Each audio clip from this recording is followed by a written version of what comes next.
আজকে সকাল সকাল চলে এসেছি আমার পুরনো কলেজে। আর কলেজে এসে একটা আলাদাই নস্টালজিয়া কাজ করছে জানো তো। আর এখানে আসার একটাই কারণ হচ্ছে আজকে আমাদের গ্র্যাজুয়েশনের সার্টিফিকেটটা নেব, যেটা চলে এসেছে। এতদিন পর আবার সেই কলেজে ফিরে এসে জাস্ট অসাধারণ লাগছে। হ্যালো,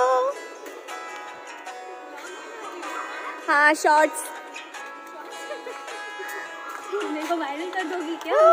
এটার জন্যই এতদিন ওয়েট করা। 2 বছর পর ক্যালকাটা ইউনিভার্সিটি থেকে এটা পেলাম। আর এই হচ্ছে আমাদের ল্যাব, পুরনো ল্যাব। 2 বছর পর আমার খুব ভালো একজন বন্ধুর সাথে দেখা হয়েছে, তো গিফট তো নিতেই হবে আর দিতেও হবে। আর এই দেখো আমার জন্য এত সুন্দর একটা ইয়াররিংস এনেছে, তার সাথে এনেছিল চকলেট।